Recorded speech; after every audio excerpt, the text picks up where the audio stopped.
Halo, assalamualaikum. Balik lagi bareng aku Intan. Di sini nggak sendirian. Ini pagi-pagi shootnya ya kak. Kakak sebelum ngantor. Jadi aku bersama kakak narasumber yang bakal ngisi kuliah WhatsApp terasa featuring Magerless. Boleh kenalin diri dulu kak? Ya halo semuanya, kenalin aku Anika. Aduh suaranya masih serak nih pagi-pagi.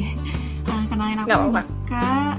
Sekarang ini lagi sibuk konten writing, lebih karena freelance sih sebenarnya. Jadi nerima proyekan gitu. Terus lagi sibuk sekarang aku jadi fasilitator buat kelas namanya Primary Age Talk ya kak? Iya, buat Primary Age Talk, nama kelasnya itu Broken Home Survivor. Tapi aku jadi fasilitator ya.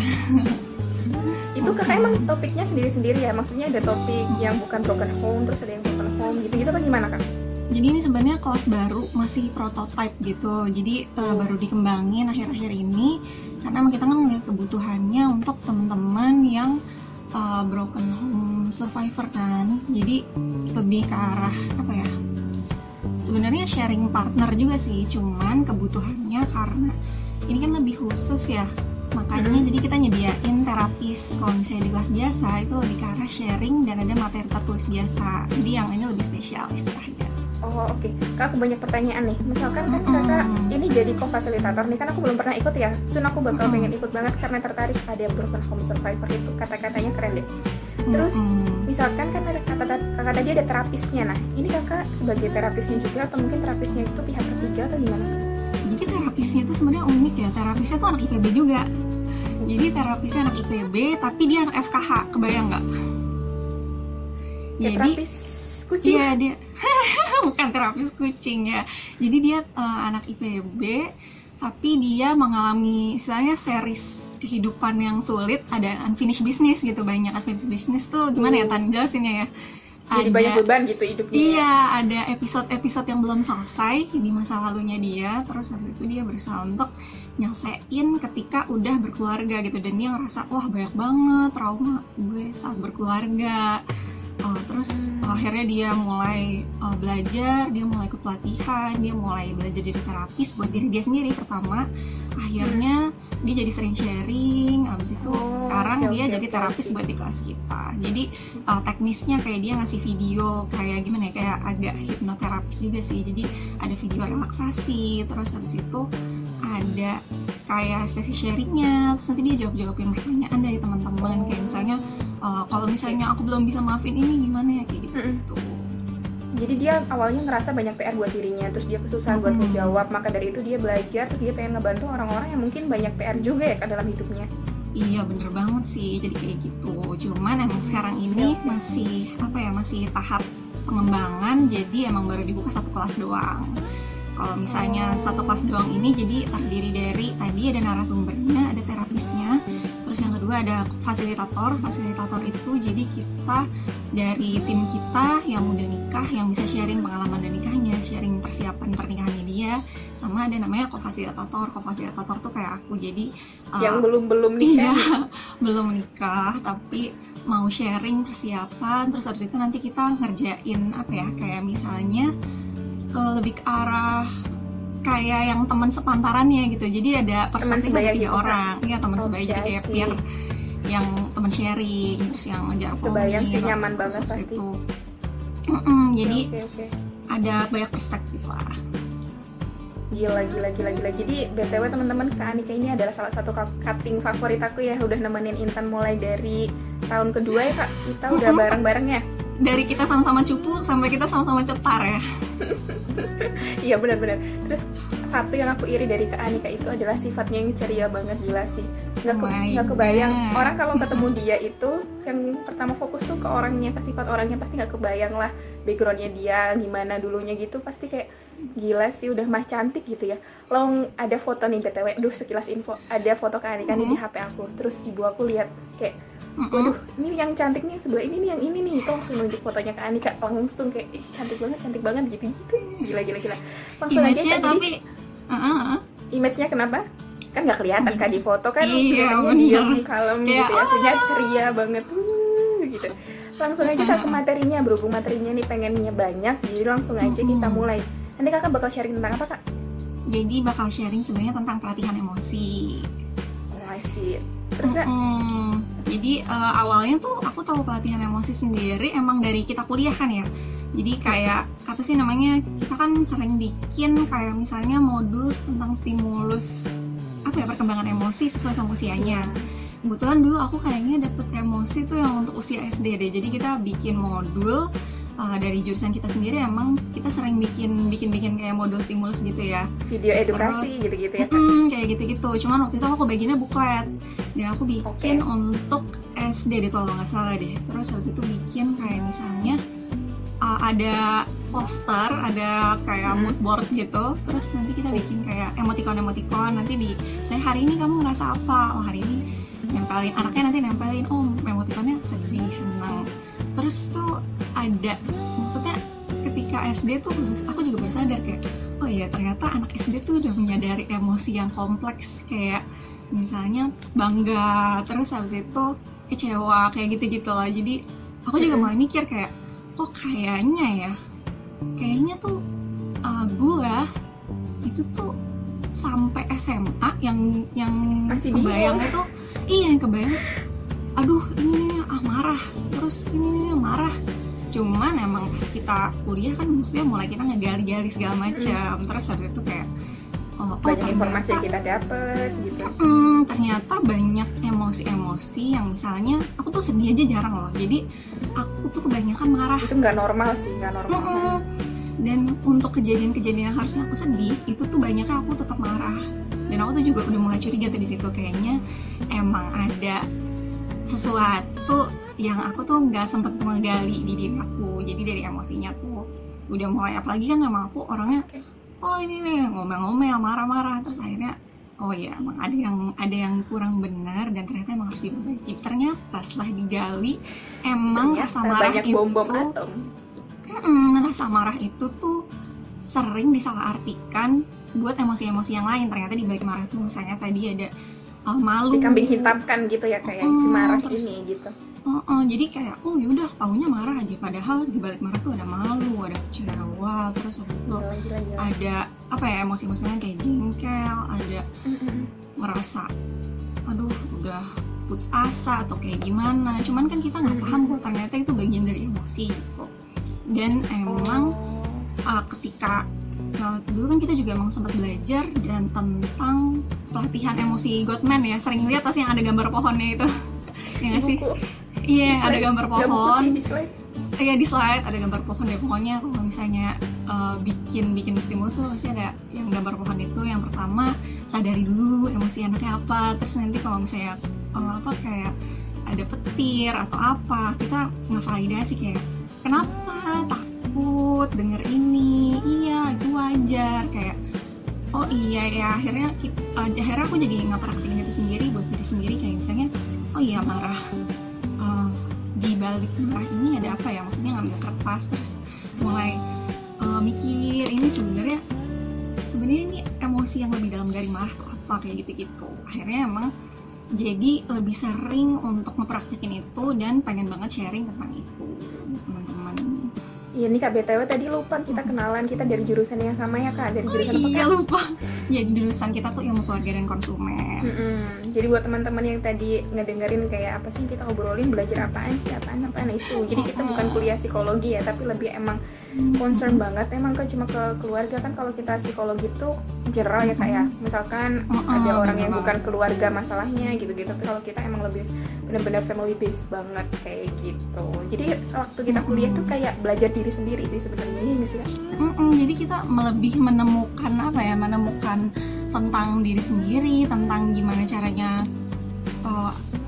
habis itu di keluarga kita lebih banyak menganalisis ke keluarga kita nggak sih? Jadi kayak contohnya ya itu yang kita tahu. Iya, ternyata gue kayak gini, dan ada titik dimana kayaknya gue salah asuhan deh, ya nggak sih? Jadi kayak aduh. Jadi bisa kayak ngediagnosa diri sendiri gitu, sakit apa sih kita? Jadi ya tadi lah, jadi kita kan sering analis orang, observasi orang lain, mulai kepikiran untuk diri sendiri aja. Dan ternyata setelah dipikir-pikir emang gimana ya, maksudnya tiap keluarga tuh emang beda-beda kan. dan kita terakhir di situ nggak bisa milih gitu. Benar-benar. Terus nih Kak, kan kita nih judul kuliah WhatsApp-nya itu melatih emosi diri ya Kak, untuk investasi anak yang punya kecerdasan emosi yang bagus. Nah ini Kakak, ada nggak sih ilmu-ilmu yang dasar nih, basicnya aja yang sederhana yang harus kita tahu? Sebenarnya kalau ilmu yang dasar yang basicnya aja harus tahu tuh minimal banget. Kan itu emang planningnya, rencananya orang yang masuk dalam keluarga itu punya kecerdasan emosi. Tapi minimal banget kecerdasan emosi itu sendiri kan dibagi jadi beberapa aspek kan. Minimal banget beberapa aspeknya tuh dia ada menguasai, jadi nggak harus semuanya. Dan minimal banget dia tuh tahu emosinya dia, dan dia tuh bisa mengatasi atau bisa ngehandle emosi orang lain. Minimal banget tuh. Apa aja tuh Kak? Apanya? Kompetensinya. Yep. Aku kalau misalnya apal-apalan kayaknya nggak apal, soalnya aku nggak bawa kertas juga. Nanti mungkin sisanya bisa di ngobrol-ngobrol lagi pas lagi di kelasnya. Tapi yang pertama tuh yang pasti tipsnya ya. Yang pasti itu pertama adalah memanfaatkan si emosi ini untuk memahami diri. Jadi kayak buat mengevaluasi diri kita, kayak misalnya sumber daya yang saya punya apa, apakah saya ini orangnya kayak gimana, terus emosi yang saya rasain apa, efeknya kayak gimana ke saya. Habis itu jadi mulai jadi bisa mengetahui emosi orang lain, terus bisa termotivasi atas emosi-emosi yang kita rasakan, kayak misalnya rasa bahagia, rasa kagum, itu jadi kayak emotional driver kita gitu loh. Kayak misalnya gue harus berprestasi ini, atau nggak kayak aduh kok madesu banget ya sekarang ya, ini harus berubah, kita harus kayak ada lebih semangat gimana caranya kita manfaatin emosi ini untuk ngejar goals kita. Jadi yang negatif dikejar untuk goals, yang positif dikejar untuk goals, dan kawan-kawannya. Habis itu keterampilan sosial, kayak misalnya nih, kalau kita pintar baca emosi, kamu ngerasa nggak sih? Kalau aku kan emang minornya ini kan pengembangan masyarakat.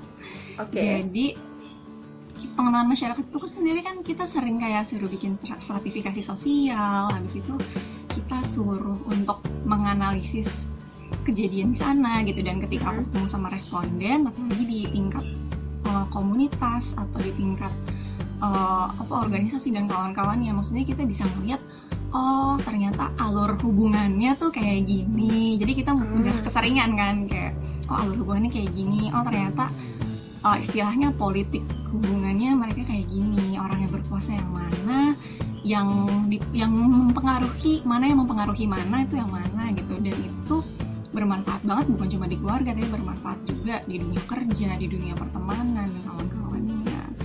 Dan emang kalau misalnya dalam keluarga sendiri kan namanya anak itu sosialisasi pertama pasti dalam keluarga dong. Iya dong, dia keluar langsung di keluarga itu. Jadi emang sebelum dia ketemu sama teman-temannya, sebelum dia ketemu sama guru, pasti yang pertama yang punya tanggung jawab untuk kasih sosialisasi ke dia adalah orang tuanya, keluarganya. Makanya penting banget dia untuk paham sama emosinya, karena kalau misalnya emosinya dia ngerti sama emosinya, otomatis dia akan lebih mudah untuk diterima sama masyarakat nantinya. Oke, di sini yang aku highlight poinnya adalah bahwa emosi baik itu negatif atau positif ternyata bisa di-drive buat ngebentuk orang yang positif aja gitu. Karena tadi Kak, bahan bakar kita dalam semangat itu ternyata bisa dari emosi yang Kakak bilang tadi ya. Bener banget. Daripada kita kayak emosi marah-marah terus isinya cuma kayak suicide mind gitu, mending kita ganti ke yang positif-positifnya. Kita punya goals apa, pengen dapat kerjaan apa gitu, mending kita kesana gitu, ngambis gitu. Boleh nggak sih Kak? Sebenarnya nggak apa-apa sih kalau kamu pernah baca buku Seni Bersikap Bodoh Amat ya. Seni Bersikap Bodoh Amat deh kalau nggak salah deh. Jadi dia yang bikin Mark Manson. Dia tuh pernah bahas tentang lingkaran setan, tapi lingkaran setannya bukan lingkaran setan kemiskinan ya. Lingkaran setan jadi dia lingkaran setan tentang emosi gitu. Jadi kita kayak menyesali emosi-emosi yang udah ada. Jadi kayak misalnya kamu orangnya gampang kecewa. Nanti kamu kalau kecewa, kamu jadi kecewa, kenapa sih gue orangnya gampang kecewa. Kamu pernah ngerasa gitu? Jadi kayak aduh sedih, aduh galau, kenapa sih gue orangnya sedihan banget, gak bagus, marah-marah mulu gitu ya. Aduh kenapa sih gue marah-marah mulu sama emang dia aja marah ini kayak gitu tuh, yang kayak gitu tuh sebenarnya itu cukup destruktif buat diri kita, jadi bikin kita nggak maju-maju. Sementara kalau misalnya kita sadar emosi itu kan sebenarnya sejenis energi juga kan, dan kayak hukum kekekalan energi aja. Kalau misalnya nggak kamu alirkan, nggak kamu keluarkan, itu tuh bakal ngendep di dalam diri kamu. Jadi ya udah deh, mungkin gue emang orangnya emosian, terus habis itu kamu akan tetap ada emosi-emosi yang meluap-luap yang kayak tadi, yang menjadi orang yang pemarah, orang yang sedihan. Cuman emang kamu harus tahu gimana cara untuk meluapkan itu semua. Misalnya kalau orangnya marah tuh kan energi kita meledak-ledak kan. Apakah kamu jadi olahraga, atau nggak kamu jadi tiba-tiba nyikat kamar mandi, kamu nyuci. Positif sih itu. Terus kamu sedih nih, terus kamu jadi galau, kamu buka buku, kamu nulis hari ini aku seperti ini. Terus jadi hukum kekekalan emosi ini kita anggap kayak bahan bakar ya Kak. Jadi kalau bisa harus nge-drive kita ke hal-hal yang positif intinya. Nah itu semua kan cuma bisa diketahui kalau misalnya kamu bener-bener paham sama diri kamu sendiri, paham sama sumber daya kamu, paham sama keterampilan yang kamu bisa. Terus gimana nih buat naikin mood saya kayak gitu-gitu. Dan itu salah satu bagian dari kecerdasan emosi. Makanya kecerdasan emosi itu penting banget karena dia emang udah paket komplit banget gitu. Jadi yang dimaksud melatih emosi diri itu lebih ke melatih diri kita buat fokusnya ke positif gitu. Karena tadi energi-energi yang ada di dalam diri kita tuh sayang kalau nggak dimanfaatin ke hal yang positif gitu ya Kak intinya. Intinya gitu. Oke, jadi itu melatih emosi diri yang aku tangkap itu gimana sih caranya biar bisa lebih produktif di hal yang positif, terus positive minded gitu-gitu, dan lebih mengerti diri kita sendiri. Itu PR besar ya Kak, karena kita kadang lebih gampang mengerti emosi orang lain, kayak oh teman aku lagi marah nih dia lagi sedih, padahal kita kadang nggak tahu nih kalau kita juga lagi sedih gitu, taunya kok bad mood ya gitu, taunya kok ampet ya, rasanya kayak ampek gitu, kenapa ya gitu, padahal tadi kita lagi sedih atau mungkin lagi kecewa akan sesuatu. Kelihatannya simpel ya Kak, ternyata tuh prakteknya besar. Dan lewat kuliah WhatsApp ini kita berharap outputnya tadi ya Kak, pesertanya bisa melatih emosi diri kayak gitu ya. Bener banget. Tapi emang ini sih gak semua orang. Kamu kan juga, kita kan punya pengalaman jadi konselor juga kan, maksudnya kayak kamu sering ngedengerin emosi orang, pernah ngeliat orang katarsis dan kawan-kawannya gitu. Ketika kamu bener-bener paham tentang emosi, itu tuh bukan cuma ngebantu kamu memahamin orang lain, tapi juga memahamin gimana cara menyikapi. Soalnya kadang kan kamu suka bingung juga kan kalau misalnya ini orang kalau misalnya lagi emotional outburst atau dia lagi nangis kejar kayak ini mau ngapain ya, bisa kadang speechless Kak. Bisa ngegali, nggak bisa nutup lubang kalau istilahnya fasilitator aku gitu. Jadi kalau misalnya apalagi kalau kita ikut baper juga gitu, memang sebenarnya kan kita harusnya nggak simpati ya, kayak ngejaga diri supaya bukan kita yang larut gitu, tapi kita berempati. Gimana caranya kita ngerasain tapi kita tetap nyimpan bisa berpikir rasional kita, gitu ya. Kita nyimpan kepala dingin kita sebagai seorang konselor. Nanti kalau misalnya kita punya dalam berkeluarga dan kawan-kawan itu juga tetap dibutuhin. Jadi nanti ada sih di modul sebenarnya istilahnya itu kita tuh nge-share ketenangan kita pada orang yang sedang dalam kondisi bergemuruh gitu, maksudnya dalam kondisi yang kacau gitu. Kalau misalnya memadamkan petir, kalau misalnya kita ngeresponnya dengan petir juga, ujungnya jadi aliran listrik. Iya, ujungnya nggak akan selesai. Padahal emang yang dibutuhkan dari orang yang melatih emosi orang lain itu adalah orangnya harus tenang dulu. Soalnya dengan tenang kita bisa analisis kayak, oh ya emosi saya ini. Akhirnya kita bisa jadi ngasih alternatif sama yang kayak tadi dibilangin. Jadi kayak kalau marah harus ngapain. Terus dalam permasalahan ini, emosi ini dimanfaatinnya kayak gimana ya, dan kawan-kawannya. Yang aku anggap kayak masalah tuh, orang tuh kadang anggap emosi itu hal yang nggak terlalu penting, juga kayak apaan sih emosi doang gitu dipelajarin, padahal tiap hari tuh kita nggak lepas dari emosi ya Kak. Dan itu yang kadang-kadang bikin kita gagal gitu. Kita baik di kompetensi tapi kita nggak baik di itu tadi, kompetensi yang melatih emosi itu tadi. Jadi nggak banyak contoh kayak orang kok capabilitiesnya tinggi tapi ternyata dia gagal, ternyata mungkin dia gagalnya di emosi itu yang bisa merembet kemana-mana gitu ya Kak. Iya benar banget sih, jadinya mungkin dia pinter untuk dirinya dia sendiri, tapi untuk dia bergaul, untuk cara dia nanggepin orang lain dan lain-lainnya tuh jadinya dia gagal di bagian itu. Jadi orang nggak ada yang tahu dia pinter, orang nggak ada yang tahu skill problem solving dia, karena dia bisa mecahin masalah untuk diri dia sendiri. Dia nggak mikirin perspektif orang lain lah istilahnya gitu. Rasa sih aku pernah ngalamin ini, bahkan sampai sekarang kayaknya aku belum selesai untuk mengatasi PR-ku yang satu ini Kak. Banyak orang di luar sana juga kali ya. Jadi kita harap sih dengan workshop ini tuh emang bisa ngebantu teman-teman untuk kayak ngeliat apa ya, maksudnya menggali lebih dalam kan tadi dan bisa show up dirinya yang sebenarnya gitu ya. Jadi kelebihan kita dalam mengelola emosi ini nggak cuma satu spektrum. Misalnya dia adalah sebuah spektrum, ada banyak keterampilan yang kamu kuasain yang mana, tapi kamu tetap harus bisa mengenali emosi kamu sendiri dan menanggapi emosi orang lain gitu. Meskipun ya ampun Kak, BTW nih Kakak kan harus kerja nih. Asik sih kita ngobrol nggak berhenti-berhenti. Jadi kita nih tag-nya pagi-pagi sebelum Kakak meeting jam 7 ya, dan sekarang udah hampir jam 7. Jadi mau nggak mau harus berhenti sekarang. Sedih banget karena Kakaknya terlalu sibuk, jadi susah cari waktu sama Kak Anika tuh. Gila sih. Aduh, gimana dong? Bisa kita ada closing statement terus ya? Iya, wacana terus. Ada closing statement kan? Udah sih, paling adalah kalau misalnya kita jadi pelatih emosi buat anak itu ada apa ya? Ada tahap terakhirnya itu tentang bikin batasan. Jadi setting boundary antara gimana caranya kita nyelesain gimana caranya kita ngasih solusi dari apa yang dialamin sama si anak tersebut, tapi bukan kita yang nyelesain masalahnya. Jadi kayak kita konselor aja, kita kasih alternatif, kita cuma solusi, kita ngasih saran, kita bisa kita dorong kita mereka, bisa itu gitu ya.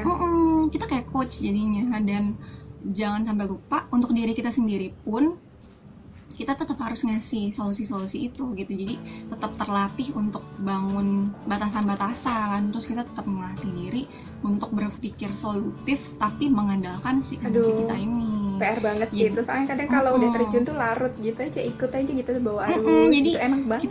Kita ngalir aja ikutin sama arusnya. Padahal emang yang diharapkan dari si pelatihan ini adalah orang tuh jadi percaya sama kemampuannya sendiri untuk menyelesaikan permasalahannya menggunakan emosi ini sebagai sebuah solusi. Iya, jadi dia nyelesain masalahnya itu berdasarkan dia sendiri, gak gara-gara bantuan kita. Intinya kayak gitu ya Kak. Jadi kalaupun nanti kita jadi apa istilahnya dalam teamwork atau enggak dalam keluarga atau enggak kita dalam ekosistem yang lebih besar dalam masyarakat dan kawan-kawannya gitu, kita tuh bisa ngebantuin orang lain memahami diri mereka sendiri, memahami emosi mereka sendiri, tapi bukan kita yang nyelesain masalahnya. Kita cuma ngasih coaching aja. Oke. Baiklah Kak Anika, hari ini pagi-pagi biasanya masih ngantuk, tapi ini udah seger banget karena ngobrol lagi setelah mungkin 1 tahun kita nggak ngobrol bareng Kak Anika. Dan materinya buat aku sih apa ya, aku sendiri baru sadar lagi diingetin sama Kak Anika kalau emosi itu benar-benar dekat dengan sama kita, jadi harus dikontrol sebaik mungkin gitu intinya. Thank you so much buat Kak Anika, my senpai, kakak kelas aku yang terbaik banget, parah lah. Ditunggu karya-karya selanjutnya dan semoga kita bisa collab lagi ke depannya lebih sering ya Kak.